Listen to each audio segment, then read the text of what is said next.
오늘 본문 히브리서 7장 20절부터 28절까지의 말씀 가운데 주제 성구를 한 절만 꼽으라고 한다면 25절이라고 저는 생각을 합니다.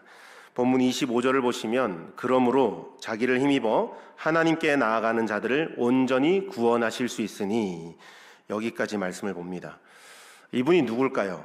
자신을 힘입어 의지하고 하나님께 나아가는 자들을 온전히 구원해 주실 수 있는 분, 바로 우리의 영원한 대제사장 되시는 예수 그리스도이십니다. 우리 예수님만이 자신을 믿고 의지하여 하나님께 나아가는 자들을 구원하실 수 있는 능력 있는 대제사장이십니다. 이것을 두 글자로 요약하면 복음이라고 할 수 있겠죠.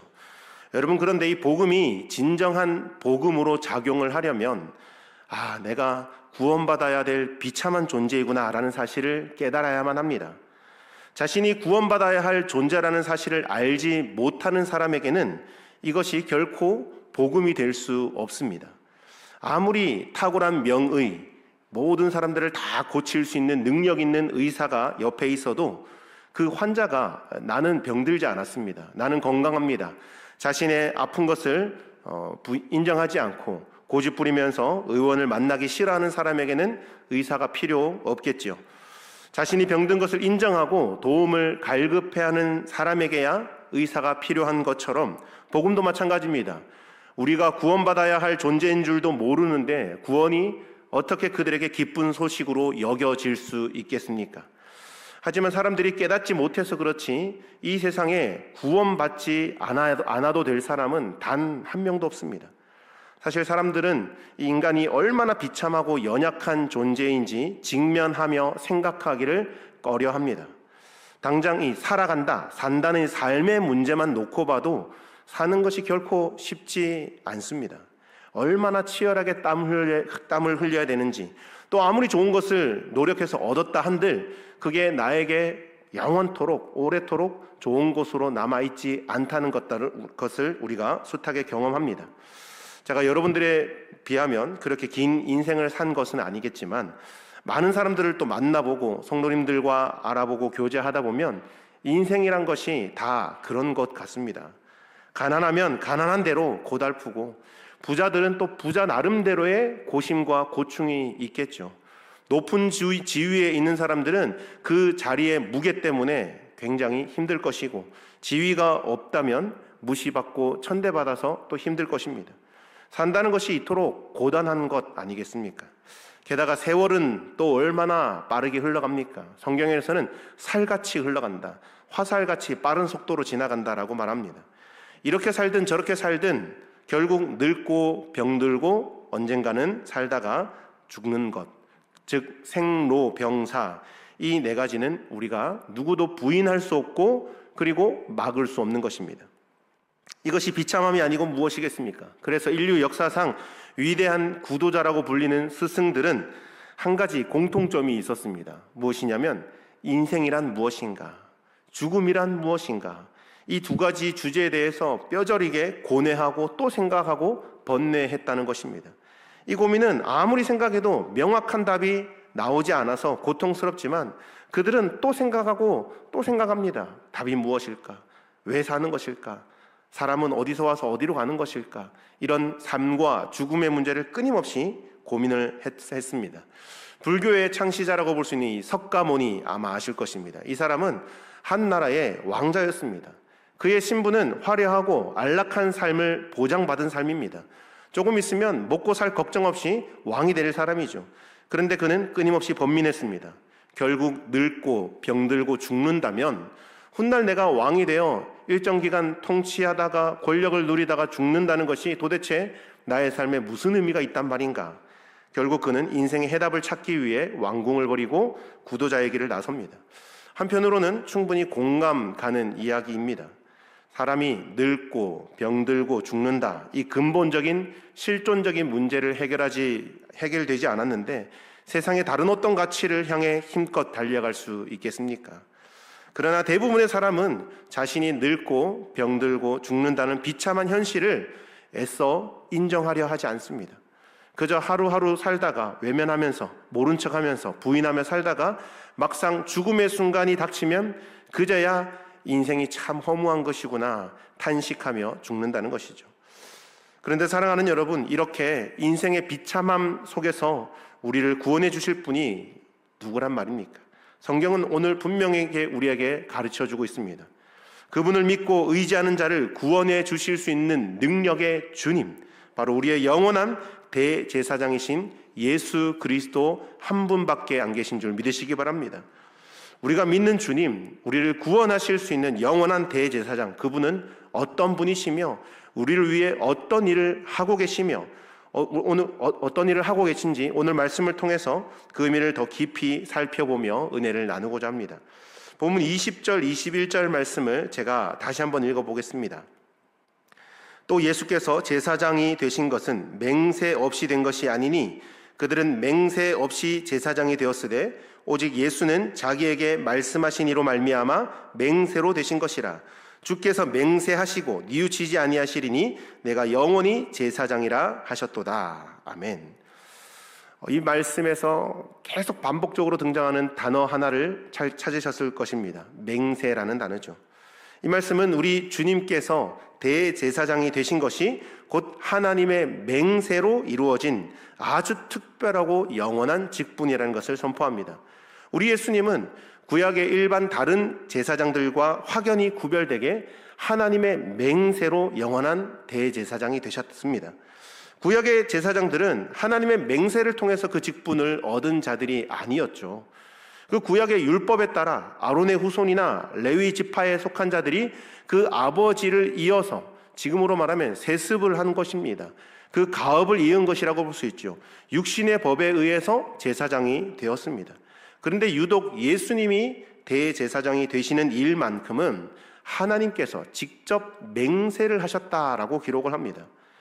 히브리서 기자는 이 시편 110편 4절, 이 구약의 시편 110편 4절 말씀 메시아 예언을 인용하며 다윗의 입술을 통해 선포된 하나님의 말씀을 증거합니다. 제가 한번 읽어드리겠습니다. 여호와는 맹세하고 변하지 아니하시리라. 이르시기를 너는 멜기세덱의 서열을 따라 영원한 제사장이라 하셨도다. 아멘. 그렇습니다. 하나님께서는 맹세하시며 예수님을 제사장으로 세우셨습니다. 그것도 결코 변경되거나 폐지될 수 없는 영원한 제사장으로 세우셨습니다. 이제는 오직 유일하신 대제사장, 그분이 바로 우리 예수님이신 것이죠. 그렇다면 하나님께서 친히 맹세하시며 세우신 이 제사장이라는 직분은 우리에게 과연 어떤 의미로 다가올까요? 오늘 본문 22절은 이를 명확히 설명해 주고 있습니다. 22절입니다. 이와 같이 예수는 더 좋은 언약의 보증이 되셨느니라. 하나님이 세우신, 맹세로 세우신 대제사장의 참된 의미는 예수님께서 우리에게 더 좋은 언약, 더 좋은 언약의 보증이 되셨다라고 말씀하죠. 더 좋은 언약이 있다면 그와 대조되는 못한 언약, 옛 언약이 있었다는 뜻이겠죠. 옛 언약은 바로 하나님께서 주신 율법입니다. 이 율법 역시 거룩하고 선한 하나님 나라의 법이죠. 하지만 율법 앞에서는 모든 사람들이 그 법을 지키지 못하는 범법자가 되었고 그 죄값을 치를 수밖에 없습니다. 결국 옛 언약인 율법은 인간을 살리는 법이 아니라 정죄하고 죽이는 법이 되어버리고 말았습니다. 하나님은 그 엄격한 율법 앞에서는 단 한 사람도 예외가 될 수 없기 때문입니다. 말씀을 전하는 저 같은 목사도 율법 앞에서는 범법자요. 말씀을 듣는 여러분들도 동일하게 그 율법의 기준으로 따지면 범법자입니다. 속세를 떠나 산속에 깊이 돌을 닦는 도인들도, 그리고 자신의 가진 재물들을 다 나누어 주는 거룩하게 살아갔다고 생각하는 자선가라 할지라도 하나님의 이 율법 앞에서는 모두가 범법자라고 할 수 있습니다. 하나님의 법은 겉으로 드러난 행위뿐만이 아니라 마음 깊은 곳에 은밀한 탐욕까지도 죄로 묻기 때문이죠. 지나가는 여인을 보며 음욕을 품는 것도 이미 간음했다고 말하고요. 형제를 바라보면서 미워하는 마음, 시기하는 마음으로 쳐다보면 살인했다고 합니다. 그러니 이 세상 누구도 그 찬란한 율법 앞에서 나는 죄가 없습니다 라고 당당히 말할 수 없는 것이죠. 그래서 성경은 의인은 없나니 하나도 없다라고 선언하고 있는 것입니다. 이 엄위하신 율법의 심판 아래 주어지는 벌은 무엇입니까? 세상에서의 형벌은 징역형으로서 그 죄질, 죄의 무게에 따라서 5년, 10년, 20년, 30년 이렇게 선고를 받죠. 근데 율법은 다릅니다. 100가지 율법 가운데 99가지 잘 지키고 하나 어겨도 그 죄의 값은 가차없이 사망입니다. 여기서 사망이란 곧 생명의 근원이신 하나님과의 영원한 분리를 뜻하는 것입니다. 우리가 이 땅에 숨쉬고 살아가는 것은 전적인 하나님의 은혜 덕분입니다. 믿으십니까? 모든 우주 만물이 운행되는 모든 섭리가 하나님의 은혜인 줄 믿습니다. 스스로 잘난 체 하는 세상의 그 어느 누구도 결단코 자기 힘만으로 세상을 살아갈 수 없습니다. 심지어 우리가 먹는 음식조차도 하나님이 정해놓으신 소화의 법칙을 따라서 움직이는 것이죠. 아무리 내가 돌을 먹고 싶다고 한들 돌을 먹을 수도 없겠지만 돌을 먹어도 소화가 되지 않도록 하나님께서 우리 이 오장육부를 그렇게 창조하신 것입니다. 그런데 이 하나님의 법을 어긴 인간에게 주어지는 형벌은 그 무한한 은혜의 공급자이신 하나님과의 분리, 즉 영원한 지옥의 형벌입니다. 참으로 끔찍하고 절망적인 이야기입니다. 이처럼 하나님의 옛 법 앞에서는 모든 인간이 멸망할 수밖에 없습니다. 그러나 놀랍게도 하나님께서 맹세하심으로 예수 그리스도를 통하여 우리에게 새 언약을 주셨던 것이죠. 성경은 이를 더 좋은 언약이라고 명시하고 있습니다. 왜 더 좋은 언약일까요? 이 새 언약은 율법처럼 우리를 죽이는 법이 아니라 생명을 불어넣어 살리는 법이기 때문인 줄 믿습니다. 그래서 로마서 8장에서는 이를 가리켜 생명의 성령의 법이다 라고 말씀하고 있죠. 주님께서는 친히 십자가에 못 박혀 피 흘려 죽으심으로 우리에게 이 새 언약을 친히 주셨습니다. 요한복음 3장 16절이 이 놀라운 소식을 누누이 말씀합니다. 하나님이 세상을 이처럼 사랑하사 독생자를 주셨으니 이는 그를 믿는 자마다 멸망하지 않고 영생을 얻게 하려 하심이라. 할렐루야. 영원한 지옥 형벌로 분리되지 않고 생명을 얻게 하시는 이 놀라운 약속, 이것이 바로 우리에게 주시는 더 좋은 언약인 줄 믿습니다. 그러나 반드시 기억해야 할 것이 있습니다. 이 세상 모든 사람에게 그냥 자동적으로 다 적용되는 것이 아니라는 것입니다. 오직 예수님의 이름을 힘입어 주님을 굳게 믿고 의지하며 하나님께 나아가는 자에게만 이 생명을 살리는 법이 적용된다는 것입니다. 마치 자신이 죽을 병에 걸렸음에도 끝까지 의사의 진료를 거부한다거나 자기의 병을 오픈하기 싫어하는 그런 어리석은 환자처럼 복음을 거부하는 이들이 있습니다. 복음은 우리를 살리고 하나님의 그 측량할 수 없는 사랑을 베푸는 유익한 소식임에도 끝끝내 예수 이름을 배척하고 하나님이 없다며 완강하게 거부하는 사람들이 있습니다. 이 생명을, 새 언약을 끝까지 거부하는 자들에게 남은 것이 무엇입니까? 그들에게는 여전히 정죄하고 죽이는 옛 언약인 율법만이 서슬퍼렇게 살아있을 뿐입니다.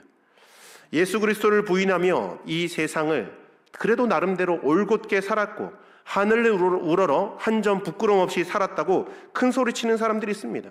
내가 무슨 죄를 지었냐고, 나는 법 없이 살 사람이라고 그렇게 주장하는 사람들이 있죠. 그러나 하나님의 그 영험한 심판대 앞에 설 때에 나는 아무 죄가 없다라고 당당하게 고개를 들 수 있는 사람은 단 한 사람도 없습니다.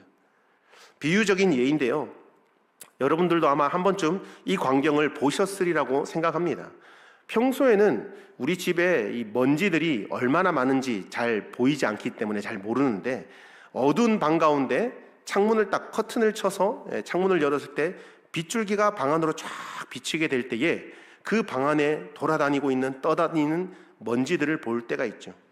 눈으로 볼 때는 잘 안 보이는데 빛이 비추이니까, 형광등 밑에서는 보이지 않았던 그 먼지들이 빛이 비추일 때 다 적나라하게 드러나는 장면을 보셨을 것입니다.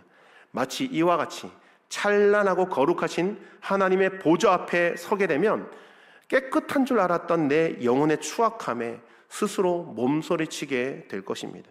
입이 10개라도 변명 한마디 하지 못한 채 결국 슬피 울며 지옥에 던져지고 마는 것입니다. 그러므로 예수 그리스도를 믿고 의지함으로 하나님께 나아가 더 좋은 언약, 그 더 좋은 언약의 은혜를 덧입는 여러분은 참으로 복 있는 사람들인 줄 믿습니다. 바로 여러분과 제가 그 복된 은혜를 누리게 되었습니다. 여러분 예수 그리스도를 믿으십니까?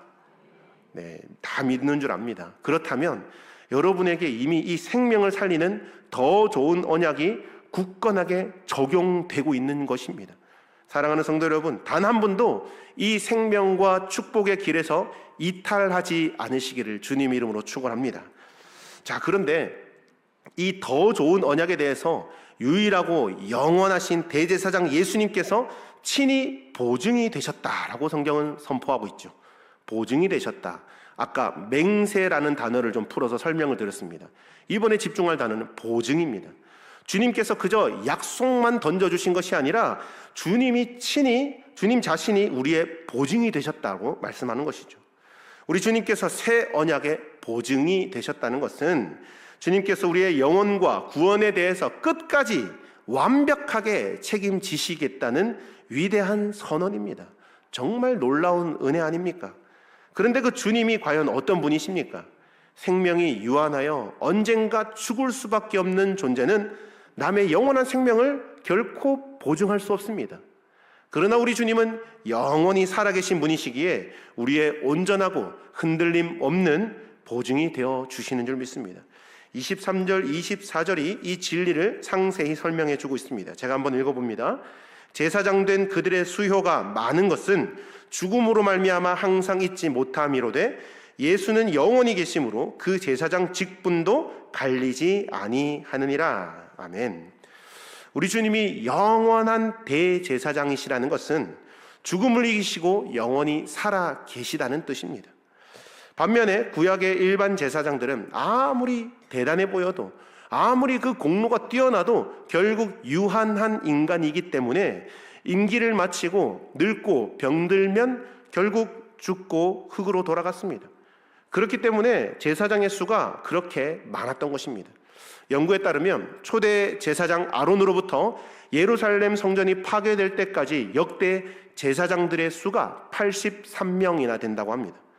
일반 제사장들의 수는 더 헤아릴 수 없겠죠. 대제사장의 수가 83명 정도 된다고 합니다. 그 수요가 이토록 많은 유일한 이유는 그들이 모두 언젠가는 죽어야만 하는 유한한 존재이기 때문입니다. 죽는 자는 결코 영원한 보증이 될 수 없습니다. 그러나 우리 주 예수 그리스도는 영원히 살아계시는 분이십니다. 그래서 항상 나의 보증이 되어주시고 내 자녀와 내 자녀의 자녀들 1000대를 내려간다 할지라도 변함없이 대제사장의 직무를 감당하시며 그들의 구원을 보증해 주시는 줄 믿습니다.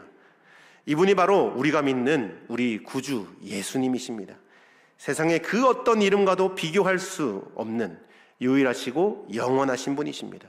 그래서 우리는 이 25절 말씀을 가슴 벅차게 다시 읽어볼 수 있는 것이죠. 우리 오늘 본문 히브리서 7장 25절 말씀을 다시 한번 좀 감격하며 함께 한 목소리로 읽어보면 좋겠습니다. 25절입니다. 시작. 그러므로 자기를 힘입어 하나님께 나아가는 자들을 온전히 구원하실 수 있으니 이는 그가 항상 살아계셔서 그들을 위하여 간구하심이라. 아멘. 주님을 믿고 의지하며 하나님께 나아가는 자들은 죄와 허물이 있어 연약할지라도 영원한 멸망에 떨어지지 않고 온전히 구원받게 됩니다. 주 안에 사랑하는 여러분, 우리는 본래 어떤 존재들입니까? 바로 죄의 노예들입니다. 의로워지고 선해지려고 결단하면 할수록 내 안에 추악함들을 발견하면서 더 깊은 절망에 빠지게 됩니다. 앞으로 절대 거짓말하지 말아야지. 수백 번 결심해 보십시오. 얼마 지나지 않아 내 안에 얼마나 끔찍한 거짓으로 가득 차 있는지 뼈저리게 확인하게 될 뿐입니다. 이제는 내가 속내지 말아야지, 화내지 말아야지 다짐하십니까? 얼마 시간 지나지 않아서 내 안에 모난 혈기와 그리고 이 나쁜 성품의 노예로 살아가고 있다는 사실만 마주하게 될 것입니다. 사랑하는 성도 여러분, 이토록 죄악되고 헛된 노예 상태에 빠진 우리를 끄집어내어서 온전한 구원을 이루실 분이 바로 오직 예수 그리스도 한 분뿐이심을 명심하십시오. 죄의 노예로 심판받아 마땅한 내가 하나님 앞에서 구원받을 수 있는 유일한 길, 오직 예수 그리스도를 믿는 믿음뿐입니다. 우리의 영원한 대제사장이신 주님은 지금도 살아계셔서 하나님 보좌 우편에 앉으셔서 연약한 저를 위해, 연약한 여러분들 한 분 한 분 이름을 부르며 눈물로 중보하고 계십니다. 그 간절한 기도 덕분에 허물 많은 우리가 온전해질 수 있는 것입니다. 또한 우리 주님이 우리를 온전히 구원하실 수 있는 강력한 이유는 그분에게 아무런 죄가 흠도 점도 없기 때문입니다. 26절 말씀 보시면 이렇게 기록합니다. 이러한 대제사장은 우리에게 합당하니 거룩하고 악이 없고 더러움이 없고 죄인에게서 떠나 계시고 하늘보다 높이 되시니라. 아멘. 우리의 대제사장은 참으로 우리에게 합당하신 분이십니다. 영원하실 뿐만 아니라 거룩하시고 점도 흠도 없으시며 죄악과는 완전히 구별되신 성자 하나님이시기 때문입니다. 만약 주님이 우리와 같은 죄인이셨다면 자신의 죄를 씻기에도 급급하셨을 것입니다. 그러나 주님은 죄가 없으신 완전하신 분이십니다.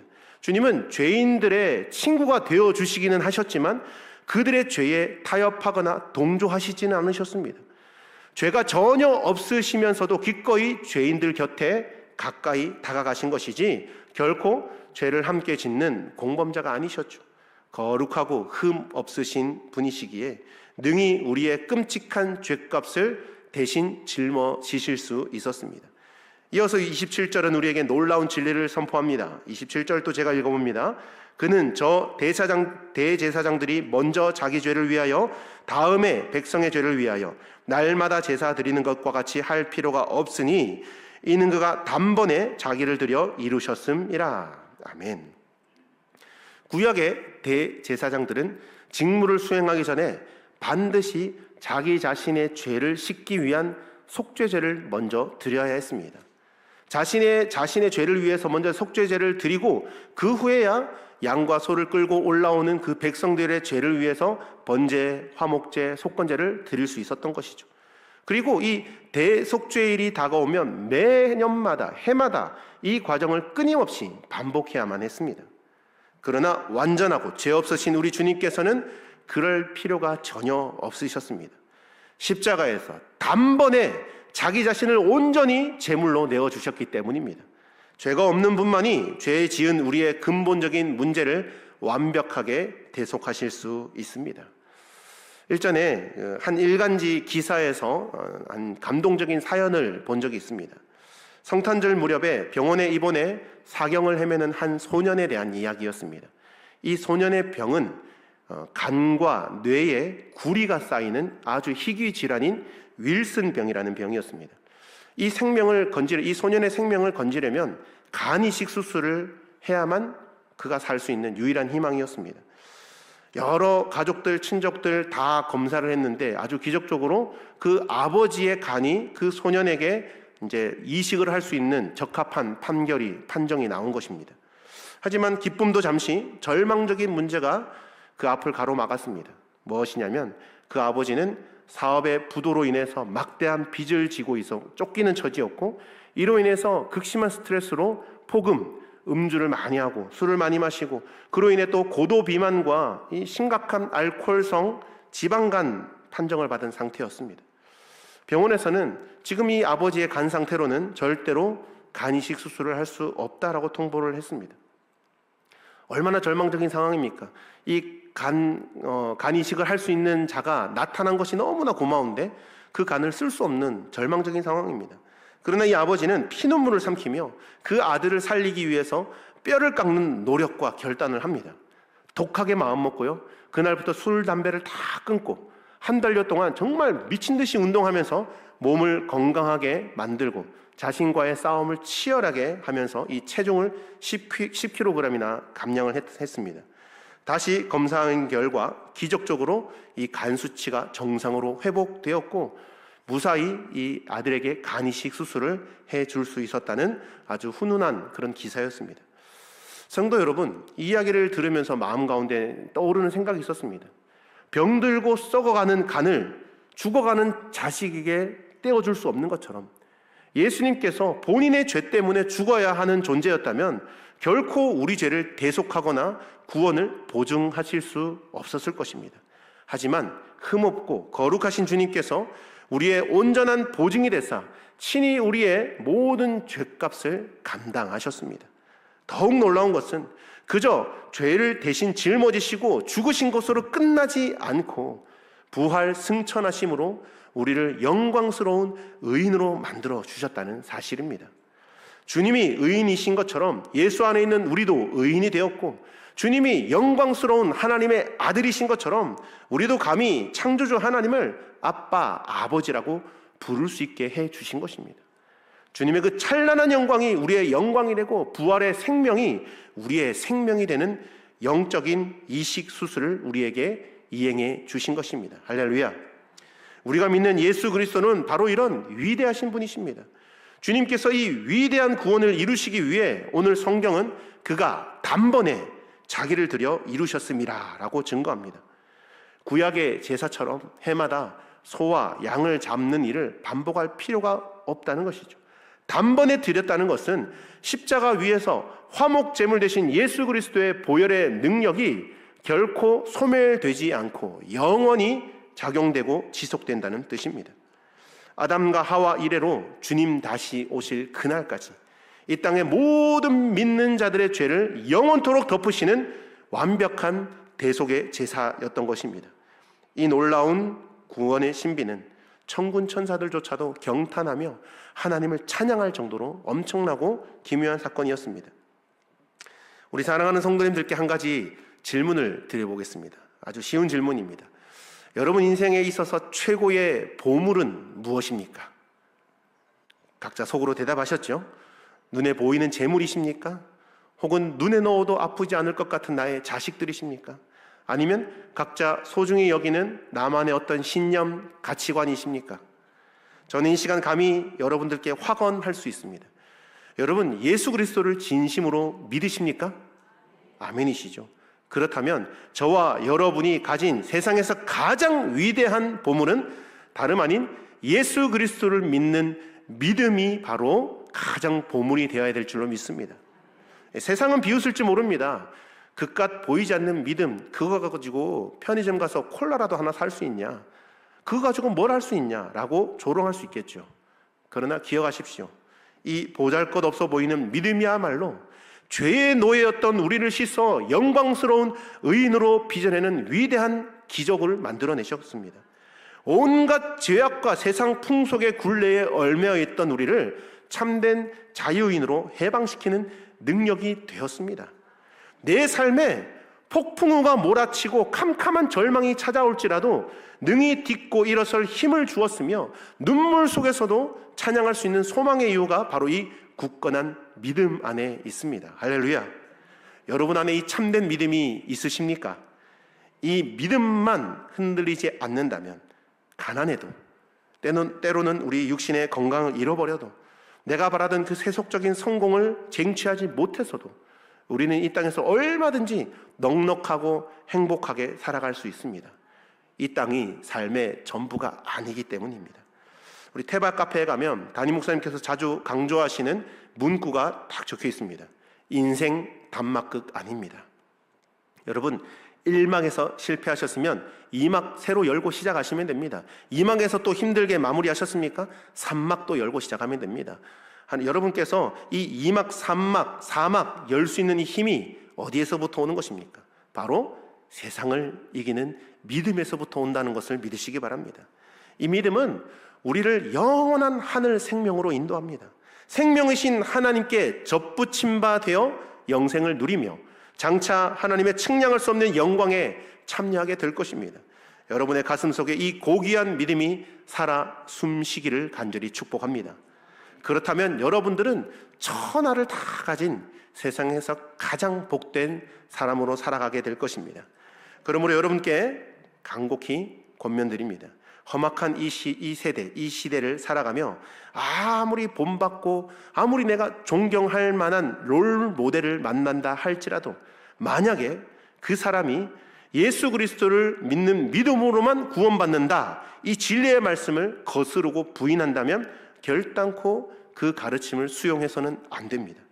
아무리 내가 아끼고 사랑하는 사람의 달콤한 조언이라 할지라도 그것이 나를 십자가의 복음과 믿음의 궤도에서 이탈하게 만드는 것이라면 단호하게 사단의 유혹으로 규정하고 물리치셔야 합니다. 사단은 우리를 이 믿음의 궤도에서 끌어내리기 위한 다양한 수법을 사용합니다. 그 가운데 우리도 모르게 죄짓게 되는 것이 바로 다른 사람들 뒷말하는 그 자리에 앉아서 듣고 있는 그것입니다. 여러분, 이거 정말 심각한 것입니다. 별것 아닌 것 같죠. 나도 모르게 내 영혼을 좀먹고 나의 영혼을 죽이는 행동인 것입니다. 오죽했으면 담임 목사님께서 3년 동안 이 같은 표현을 강조하시는 것 아니겠습니까? 이게 쉽고 잘 되면 3번이나 연속으로 강조하겠습니까? 아닙니다. 여러분, 치열하게 싸워야 됩니다. 피 흘리기까지 싸워야 됩니다. 이 자리에 앉지 않기 위하여서 그 자리에서 박차고 일어나기 위한 용기를 달라고 기도하시며 그 자리에서 단언하게 이것은 하나님이 기뻐하시는 일이 아니라고 과감하게 말씀할 수 있는 용기를 가지셔야 됩니다. 주 안에 사랑하는 여러분, 절대로 죄와 타협하지 마십시오. 좋은 게 좋은 거지, 옛날에 그런 말 많이 하셨죠? 아닙니다. 옳은 게 좋은 것입니다. 이 세상 그 어떤 존재도 우리를 구원하신 존귀하신 예수의 이름과 감히 바꿀 수 없습니다. 이 굳건한 믿음의 반석 위에서 영원토록 복되게 승리하시는 우리 분당중앙교회 성도들 다 되시기를 주님의 이름으로 간절히 축원합니다. 아멘. 하나님 아버지, 감사합니다. 우리가 갚을 수 없는 죄의 빚을 지고 있을 때 독생자이신 예수 그리스도를 우리의 보증인으로 세워주심에 감사합니다. 그분의 맹세로 세워진 영원한 대제사장이시며 단번에 자신을 들여 우리의 모든 죄를 완납하셨고 지금도 살아계셔서 우리를 위해 쉬지 않고 간구하시는 그 주님의 은혜에 감사합니다.